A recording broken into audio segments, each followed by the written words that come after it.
مولانا روم کے دیس میں الحمدللہ رب العالمین والصلاة والسلام علی سید الانبیاء والمرسلین اما بعد فاعوذ باللہ من الشیطان الرجیم بسم اللہ الرحمن الرحیم۔ محترم ناظرین اکرام، پروگرام ہے ہمارا مولانا روم رحمۃ اللہ تعالی کے دیس میں۔ ترکی میں ویسے تو بڑے بڑے اکابرین ہیں، صحابہ اکرام بھی ہیں، انبیاء علیہ السلام بھی ہیں، لیکن یہ نام کیوں رکھا ہے اس کی بھی ایک وجہ ہے۔ اللہ نے چاہا تو اس کی وجہ بھی آپ کے سامنے بیان کریں گے۔ یہ پروگرام دیکھتے رہیں گے آپ تو اس کی وجہ بھی آپ کو پتہ چل جائے گی۔ کافی عرصے سے ایک خواب تھا کہ ترکی کا سفر کیا جائے۔ جو اللہ سے ملا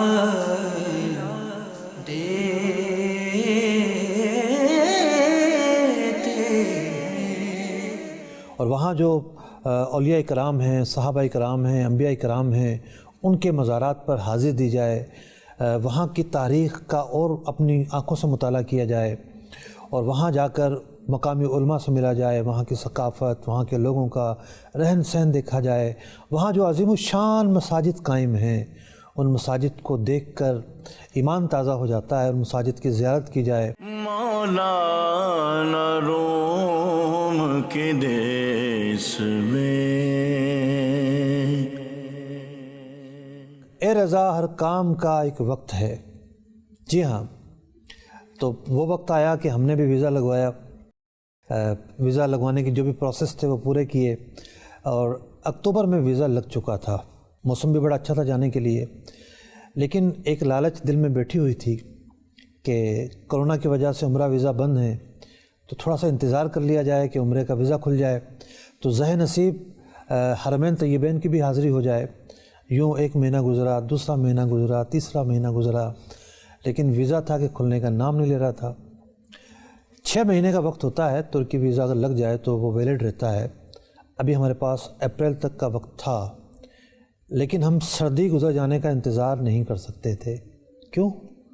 اس کی وجہ یہ تھی کہ میں نے نگرانی شورا کے ایک پروگرام میں سنا تھا کہ انہوں نے یورپ میں سردی کے موسم میں سفر کیا۔ وجہ اس کی یہ تھی کہ گرمیوں میں لوگ ایسے کپڑے پہنتے ہیں کہ اس کی وجہ سے بہت دشواری ہو جاتی ہے، بدنگاہی کا اندیشہ رہتا ہے۔ تو ترکی میں بھی بڑی تعداد کے اندر سیاح آتے ہیں اور بھانت بھانت کا لباس پہنتے ہیں، تو سردی میں جانے میں یہ عافیت رہتی ہے کہ بندہ جو ہے وہ کچھ چیزوں سے محفوظ رہتا ہے۔ تو بالآخر جنوری کے مہینے میں ہمارا جانا فائنل ہوا، اور 24 جنوری کو 7:50 پر ہماری فلائٹ تھی۔ دینی الاسلام، دینی الاسلام۔ فلائٹ براہ راست ترکی کے لیے تھی۔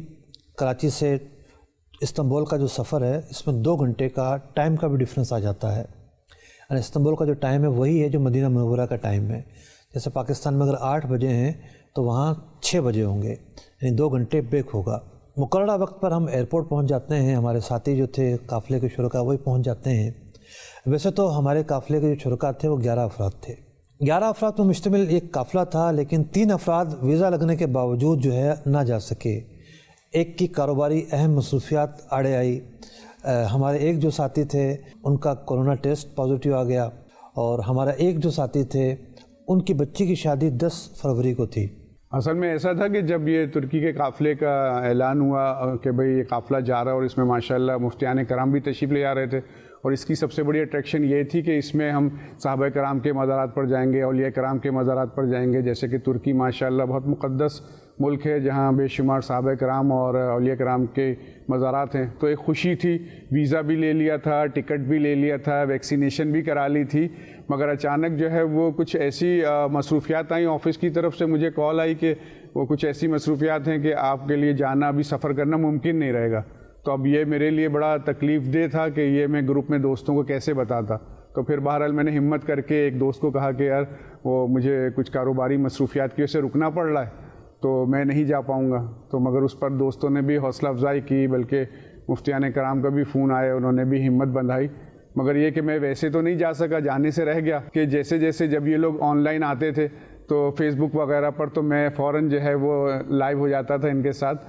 ہمارے مفتی علی اصغر صاحب، ہمارے مفتی حسان صاحب، ان کے ساتھ ترکی کا سفر ڈیزائن کیا گیا، اور ہمارے اسلامی بھائی ہیں فیصل بھائی، ان کا میرے پاس میسیج آیا کہ بھئی اس طرح سے ہم جانے کی ترکیب بنا رہے ہیں، کیا ارادہ ہے؟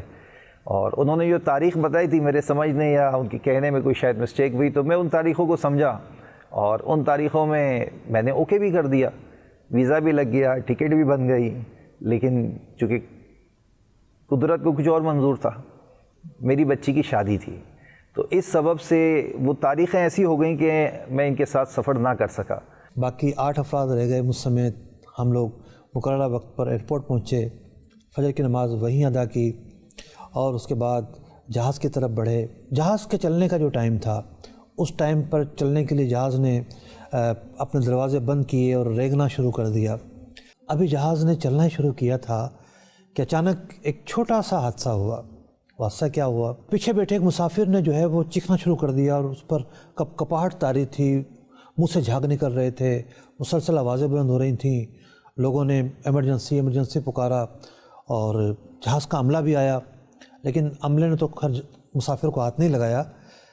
ان کے سامنے ایک صاحب بیٹھے ہوئے تھے جو کہ ایسا لگا کہ فرسٹ ایڈ کی انہوں نے ٹریننگ لی ہوئی ہے۔ انہوں نے بڑے اچھے طریقے سے اس مریض کو جو ہے وہ لک آفٹر کیا، ایسے سنبھالا۔ انہوں نے کہا کہ بھئی کسی کے پاس چمچ ہو، چمچ لا کر دو تاکہ اس کے منہ میں جو ہے وہ دی جائے۔ دانت جو ہے بار بار بج رہے تھے اور وہ عجیب کیفیت تھی، اور بظاہر علامات یہ تھی کہ مرگی کا دورہ پڑا ہے۔ اب مرگی کا جو مریض ہوتا ہے کہ وہ تھوڑی دیر بعد سنبھل بھی جاتا ہے۔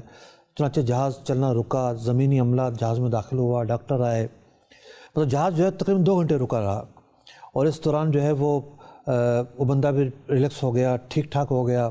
ایک ڈاکٹر نے کہا کہ یہ سفر کر سکتا ہے، اس قابل ہے، لیکن ایک صاحب تھے انہوں نے کہا کہ جی رسک نہیں لینا چاہیے، اتنے سارے مسافر ہیں، پھر پڑ گیا دورہ تو کیا ہوگا۔ اور بالآخر وہ مسافر نہ چاہتے ہوئے بھی اپنی منزل کی طرف پرواز نہ کر سکا، اسے آف لوڈ کرنا پڑا۔ آف لوڈ کیا ہوتا ہے؟ آف لوڈ کے اندر ہوتا یہ ہے کہ مسافر نہیں اترتا، صرف بعض اوقات ایسا بھی ہوتا ہے کہ مسافر نے سامان بھیج دیا اور خود نہیں آیا، پھر بھی آف لوڈ ہوتا ہے اس کا سامان۔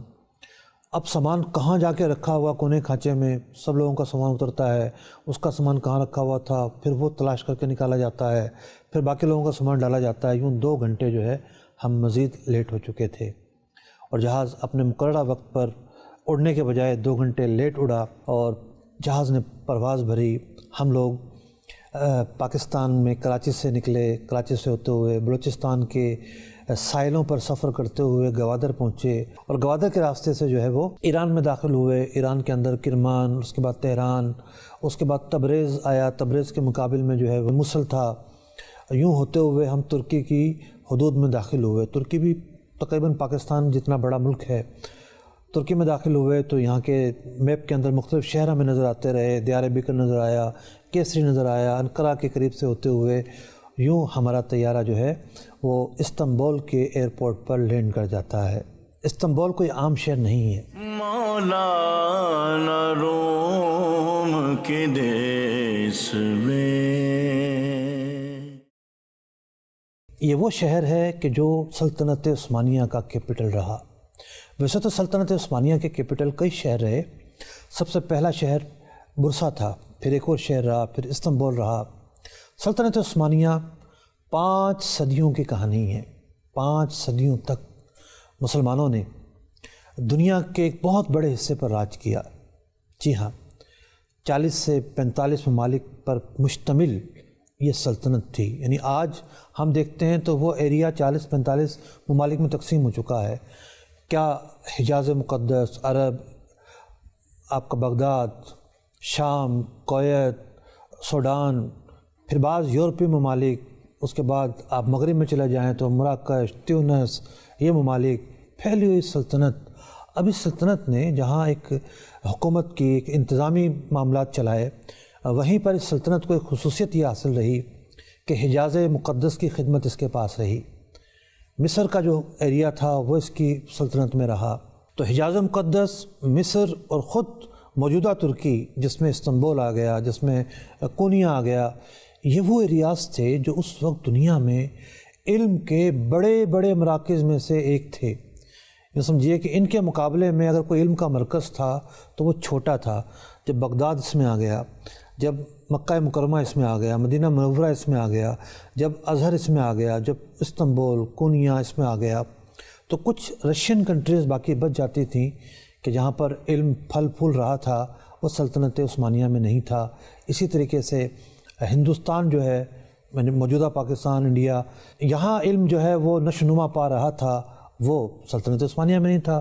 لیکن سلطنت عثمانیہ کے اندر آپ اندازہ لگائیے علمی خدمات کتنی ہوئیں، لاکھوں کتابیں لکھی گئیں۔ میں پڑھ رہا تھا ایک کتاب میں، غازی عثمان کے صاحبزادے تھے اور خان سب سے پہلے انہوں نے جو ہے وہ لشکر کا ایک مفتی مقرر کیا۔ انہوں نے کہا کہ اتنے سارے لوگ ساتھ ہوتے ہیں میرے، ان کے مسائل ہوتے ہیں، تو آپ سفر میں ساتھ رہیں تاکہ ان کے جو دینی مسائل ہیں وہ آپ دیکھ سکیں۔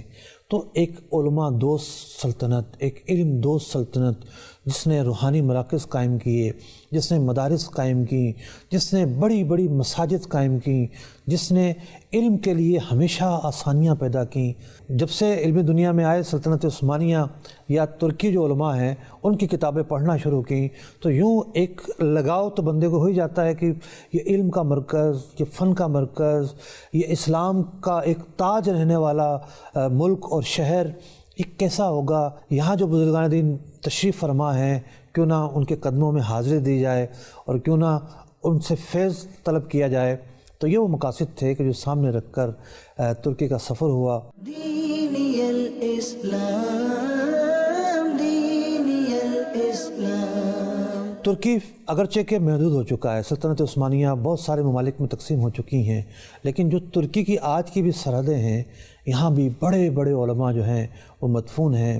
بات کریں اگر استنبول کی تو حضرت ابو ایوب انصاری صحابی رسول رضی اللہ تعالیٰ عنہ یہاں جلوہ فرما ہیں۔ حضرت محمود ہدائی رحمۃ اللہ تعالیٰ علیہ اور دیگر بہت سارے علماء یہاں تشریف فرما ہیں۔ بات کریں کونیا کی تو مولانا جلال الدین رومی رحمۃ اللہ تعالیٰ علیہ تشریف فرما ہیں۔ بات کریں اگر دیار بکر کی تو 27 صحابہ اکرام علیہ رضوان کے مزار ہیں، جن میں سے ایک مزار حضرت خالد بن ولید رضی اللہ تعالیٰ عنہ کے صاحبزادے حضرت سلمان رضی اللہ تعالیٰ عنہ کا ہے، جو کہ خود بھی صحابی تھے۔ بات کریں اگر عرفہ کی تو حضرت سیدنا ابراہیم علیہ نبینا علیہ الصلوۃ والسلام سے منسوب آپ کا مولد شریف، آپ کو آگ میں جلانے کی جگہ، اور وہ جگہ جو گل و گلزار بن گئی تھی، کتنی حسین وہ جگہ ہو سکتی ہے۔ نبی اللہ حضرت ایوب علیہ السلام سے منسوب مزار پر انوار۔ بات کریں اگر ایدامن کی تو صحابی رسول حضرت صفوان بن معطل رضی اللہ عنہ کا مزار۔ تو اسی طریقے سے سروج، اسی طریقے سے انقرہ اگر جاتے ہیں تو حضرت بیرم ولی رحمۃ اللہ تعالیٰ علیہ، پھر ان کے جو خاص خلیفہ تھے، جو سلطان فاتح کے مرشد تھے، فتح قسطنطنیہ جب ہوئی تو فتح قسطنطنیہ کے روحانی فاتح تھے شیخ شمس الدین آق رحمۃ اللہ تعالیٰ علیہ۔ پھر بیلجک میں غازی جو عثمان تھے، ان کے جو مرشد اور ان کے سسر حضرت شیخ ادیب علی رحمۃ اللہ تعالیٰ علیہ۔ تو یہ تو اولیاء کرام کے اتنے سارے مزارات، تو ان حضرات کی برکتیں لینے ہم اس سفر پر پہنچے۔ دینی الاسلام، دینی الاسلام۔ قسطنطنیہ ایک بہت قدیم شہر، سن 330 میں قسطنطین نامی ایک بادشاہ نے اس شہر کو اپنا دارالحکومت بنایا۔ یعنی 330 عیسوی کا کیا مطلب ہے کہ نبی اکرم علیہ الصلوۃ والسلام کی آمد سے بھی پہلے، اور اسی کے نام پر اس شہر کا نام قسطنطنیہ پڑا۔ نبی اکرم علیہ الصلوۃ والسلام نے اس شہر کی فتح کے لیے خاص دعا ارشاد فرمائی۔ آپ علیہ الصلوۃ والسلام نے ارشاد فرمایا، لَتُفْتَحَنَّ الْقُسْطَنطِينِيَّةُ فَلَنِعْمَ الْأَمِيرُ أَمِيرُهَا وَلَنِعْمَ الْجَيْشُ جَيْشُهَا۔ یعنی ایک دن آئے گا کہ تم قسطنطنیہ کو فتح کرو گے، اور اس فتح کرنے والے لشکر کا جو امیر ہوگا کتنا اچھا وہ امیر ہوگا۔ وَلَنِعْمَ الْجَيْشُ جَيْشُهَا، اور جو لشکر والے ہوں گے، جو سپاہی ہوں گے، وہ کتنے عظیم لوگ ہوں گے۔ نبی اکرم علیہ الصلوۃ والسلام کی اس بشارت کا نتیجہ تھا کہ حضرت سیدنا امیر معاویہ رضی اللہ تعالیٰ عنہ کے دور ہی سے قسطنطنیہ کی فتح کی جو کوششیں تھیں وہ شروع ہو چکی تھیں۔ چنانچہ ایسے ہی ایک قافلے میں حضرت سیدنا ابو ایوب انصاری رضی اللہ تعالیٰ عنہ بھی یہاں پہنچے، باوجود اس کے کہ آپ بوڑھے ہو چکے تھے۔ آپ نے جنگ بدر سے لے کر کوئی غزوہ اور جہاد مس نہیں کیا تھا۔ اس بڑھاپے کے عالم میں بھی اللہ کی راہ میں لڑنے کے لیے آپ یہاں پہنچے۔ بالآخر آپ کے انتقال کا وقت قریب آتا ہے، قسطنطنیہ تو فتح نہیں ہوا، لیکن آپ نے یہ وصیت کی کہ اس کی فصیل یعنی جو قلعے کی دیواریں ہیں اس کے ساتھ مجھے دفن کیا جائے، اور دفن کرنے کے بعد میری قبر کے نشانات مٹا دیے جائیں تاکہ میری قبر کو یہ جو نصرانی لوگ ہیں کوئی نقصان نہ پہنچا پائیں۔ اموی دور کے بعد عباسی حکومت قائم ہوتی ہے، اور عباسی حکومت بھی مختلف اپ ڈاؤن کا شکار رہی۔ اس کے بعد اس خطے پر یعنی یہ جو استنبول اور ارد گرد کا خطہ ہے بازنطینی حکومت اس پر قائم تھی، اور یہ جو پورا ایریا تھا یہ ایریا اناطولیہ کہلاتا تھا، یعنی ترکی کا جو پرانا نام آپ کہہ لیجئے، موجودہ ترکی کا پرانا نام، یہ دنیا کے اندر جو ایک ایریا تھا یہ اناطولیہ کہلاتا تھا، اور قسطنطنیہ پر حکومت کرنے والے افراد بازنطینی کہلایا کرتے تھے۔ تو اناطولیہ پر مختلف حکومتیں قائم ہوتی رہیں، اناطولیہ پر مسلمان آئے، کونیا ان کا مرکز بنا۔ سلطان الپ ارسلان کا مقابلہ بھی بازنطینیوں سے ہوتا ہے، اور وہ ان کی سلطنت کو بہت نقصان پہنچاتے ہیں، لیکن قسطنطنیہ بھی مشکل تھا۔ پھر جب سلطنت عثمانیہ کی بنیاد پڑتی ہے اور غازی عثمان برسا کو اپنا کیپٹل بناتے ہیں، برسا استنبول سے زیادہ دور نہیں ہے، تو پھر مسلمانوں کی جو امنگیں ہیں ایک مرتبہ پھر جاگ اٹھتی ہیں کہ وہ قسطنطنیہ کو فتح کریں گے۔ برسا کے بعد ادرنے بھی سلطنت عثمانیہ کا کیپٹل رہا۔ ترکی کی جو سرحد بلغاریہ کی طرف ہے یہ بالکل اس کے کونے پر واقع ہے، یہاں بھی جو ہے وہ اس شہر کو بھی کیپٹل کی حیثیت حاصل رہی۔ سلطان محمد جن کا لقب فاتح ہے، ان کے والد سلطان مراد ثانی، ایک مرتبہ کچھ لوگوں نے آ کر انقرہ میں رہنے والے ایک درویش کی شکایت کی کہ یہ جو درویش ہیں ان کا بڑا وسیع حلقہ احباب بن گیا ہے، کہیں یہ نہ ہو کہ یہ آپ کے خلاف کوئی بغاوت بلند کر دے۔ اللہ تعالیٰ کے اس ولی کا نام حضرت بیرم ولی رحمۃ اللہ تعالیٰ علیہ تھا۔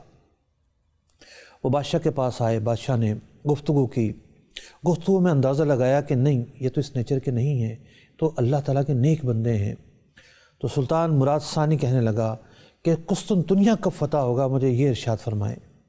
آپ نے فرمایا ضرور فتح ہوگا، جب فتح ہوگا نہ میں زندہ ہوں گا نہ آپ زندہ ہوں گے، بلکہ میرا یہ مرید زندہ ہوگا۔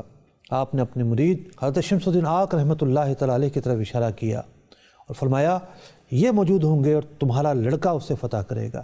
حضرت بیرم ولی رحمۃ اللہ تعالیٰ علیہ اللہ تعالیٰ کے بہت بڑے ولی ہیں۔ انقرہ میں عظیم الشان ان کا مقبرہ ہے، ہم نے وہاں حاضری دی، ہم محبوط ہو گئے، اتنا عظیم الشان مقبرہ اور اتنا عظیم الشان ایریا، اور نہ جانے کتنی دکانیں وہاں پر ہیں، ہوتا نا مزارات کے گرد دکانیں ہوتی ہیں۔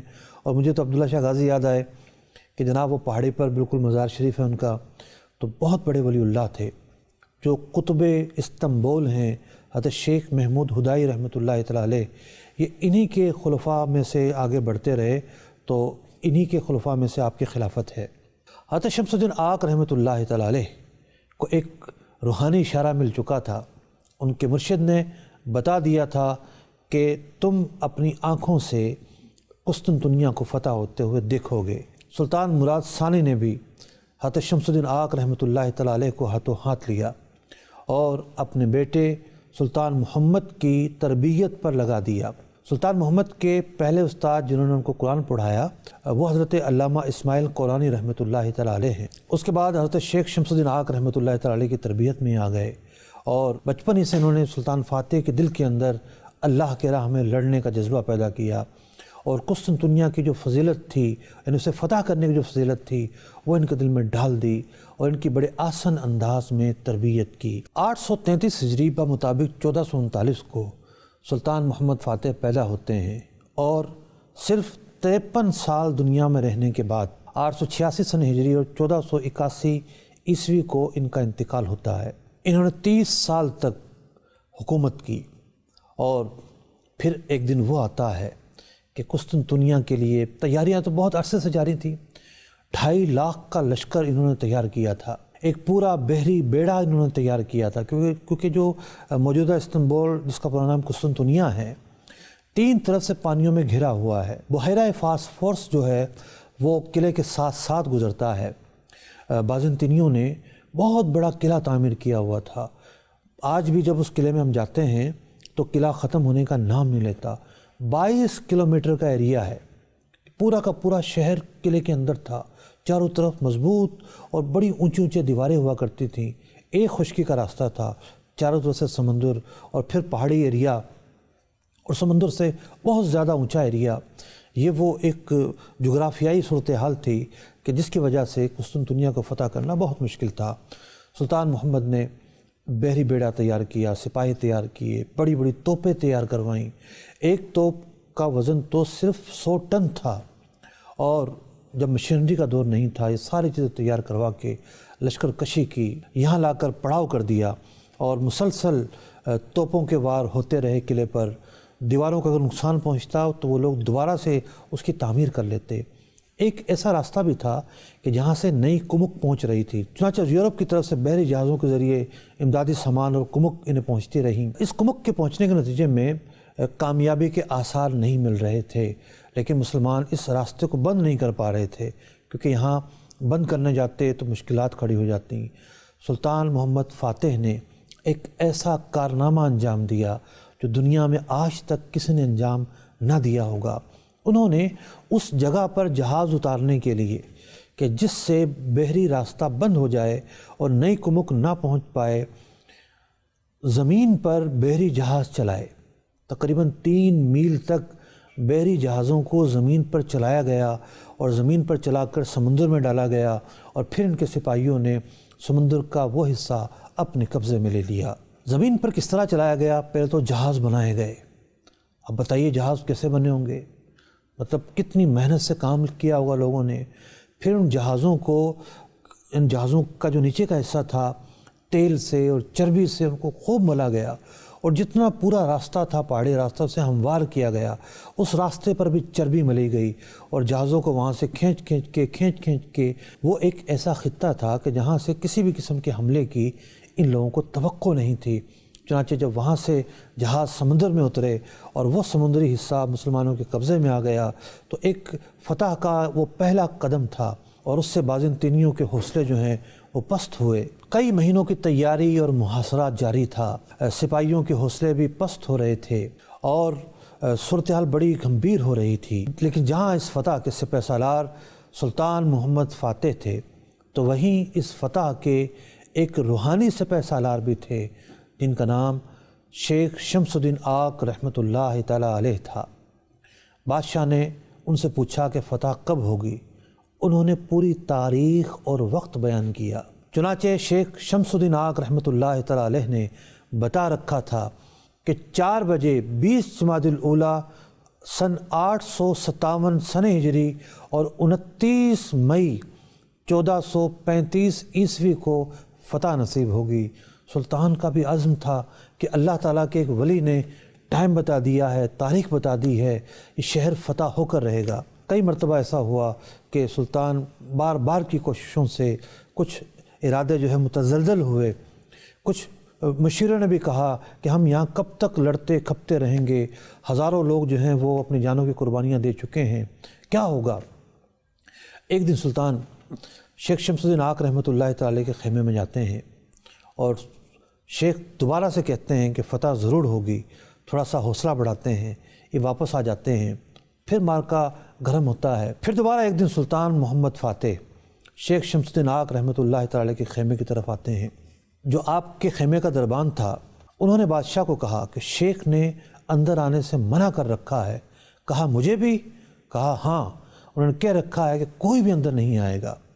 سلطان دروازے سے تو ہٹ گیا، لیکن اپنا خنجر نکالا اور خیمے کا پردہ کاٹا کہ دیکھو تو صحیح اندر کیا ہو رہا ہے۔ سلطان دیکھتا ہے کہ شیخ شمس الدین آق رحمۃ اللہ تعالی علیہ سجدے میں گرے ہوئے ہیں اور اللہ کی بارگاہ میں فریاد کر رہے ہیں، اے مولا کریم جلدی فتح نصیب فرما دے، وقت ہوا چاہتا ہے جلدی فتح نصیب فرما دے۔ یہاں سلطان محمد فاتح اپنے مرشد کے خیمے کے پاس کھڑے ہیں، اور وہاں سے انہیں فتح کی نوید مل جاتی ہے کہ قلعے کی دیواریں گر گئی ہیں اور ہماری فوج اندر داخل ہو رہی ہے۔ سلطان نے دیکھا تو وہی تاریخ تھی، وہی وقت تھا جو ان کے مرشد شیخ شمس الدین آق رحمۃ اللہ تعالی علیہ نے بیان کیا تھا۔ جب قسطنطنیہ فتح ہو جاتا ہے اور شیخ شمس الدین آق رحمۃ اللہ تعالی علیہ سب سے پہلے وہاں جمعہ پڑھاتے ہیں، ایک عجیب منظر تھا۔ سپاہی قتل و قتال کرنا چاہ رہے تھے، لیکن شیخ شمس الدین آق رحمۃ اللہ تعالی علیہ بادشاہ کو کہتے ہیں کہ چونکہ سامنے والوں نے اپنے ہتھیار ڈال دیے ہیں تو اب قتل و قتال کی کوئی گنجائش نہیں۔ سپاہیوں سے کہیے کہ عدل سے کام لیں اور ناحق لوگوں کا خون مت بہائیں۔ مولانا روم کے دیس میں۔ محترم ناظرین کرام، کہنے کو تو بہت ساری باتیں مزید بھی ہیں لیکن وقت مختصر ہے۔ اگلی قسط میں اللہ نے چاہا تو ہم جو استنبول میں حاضریاں ہیں، کن کن جگہوں پہ جانا ہوا، وہاں سے شروعات کریں گے اور آپ مزید جان سکیں گے موجودہ استنبول کے حوالے سے بہت ساری مفید باتیں۔ مولانا روم کے دیس